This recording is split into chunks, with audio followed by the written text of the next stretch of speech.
the seeds of war. In response to these decrees by Proteus, three factions of Alder emerged. One, led by Honsilner, was distinctly xenophobic in its attitude.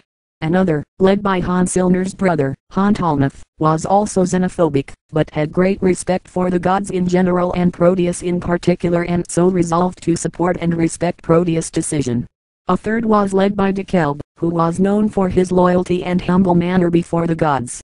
This faction always argued for backing the decision of Proteus, feeling that he was able to perceive factors hidden from the Alder. It was soon after the split among the Alder that the elder god Calus, often called the Wanderer, encountered the great demon prince Pazuzu in a remote and inhospitable plain. Pazuzu ruled over all airborne demons and was one of the members of the loose oligarchy of demon princes, all of whom wielded as much power as the gods themselves, while in their home planes, collectively known as the Inferno.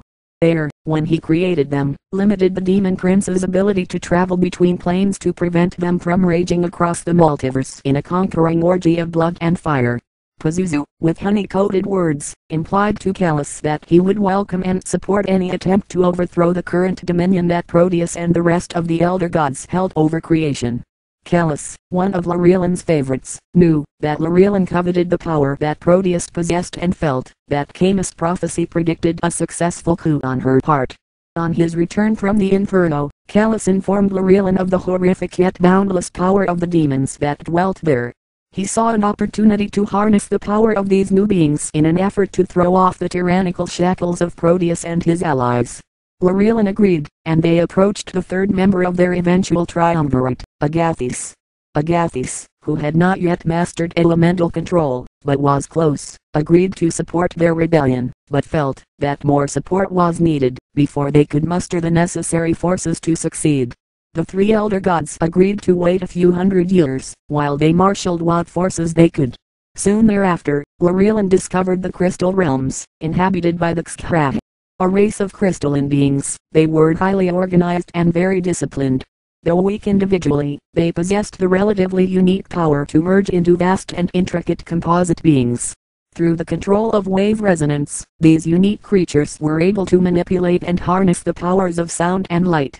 Upon their first encounter with the other planar being, Laurelian, they worshipped her immediately, for they had never seen a being so soft and rounded. They could only conclude that the magnificent being before them was a god.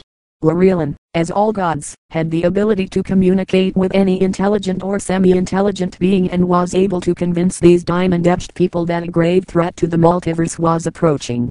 She spoke to them of other planes both terrible and wonderful and of the fantastic diversity of creation. She told them how the Creator, Air, created the universe with order in mind and that, perhaps, the Xhra represented the ultimate order and thus must carry out the will of Air, which she claimed to represent. With great eloquence, she bitterly spoke to them of the chaotic Proteus, and how his tyranny threatened the very concept of an ordered universe. The Xhra were swayed by her words and were outraged by this Proteus, of whom they had never heard. They agreed that he must be stopped and began rallying for war, with Laurelian as their general and queen. At about the same time, Agathis had completed his experiments and had obtained the eagerly sought-after power of elemental control. Through this, he was able to contact the powerful leaders of the elements, Achaea, the great ocean, Kraktal, the eternal fire, Wire, the western wind, and Garash, the immovable mountain. These beings possessed completely foreign thought patterns and their intentions and goals are to this day utterly unfathomable. Despite this limitation, Agathis was able to use his newfound control to force them into the Triumvirate's army. Though the elemental lords could not leave their respective planes, they were able collectively to increase Agathis' power of elemental control to the point at which he could summon legions of elementals and command them to do his bidding. Unbeknownst to Agathis, Decalb had also gained a certain degree of elemental control and was disturbed by the tremors he could perceive. It was clear to him, the storm clouds of rebellion were gathering.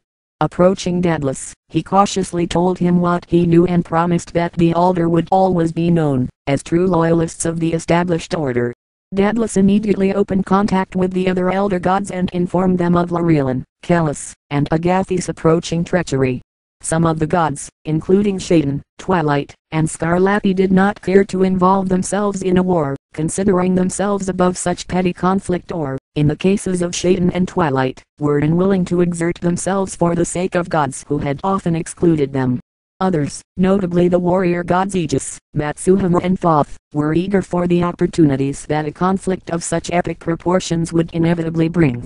The general conclusion was that this unholy triumvirate must be crushed, lest all the realms of creations be torn asunder.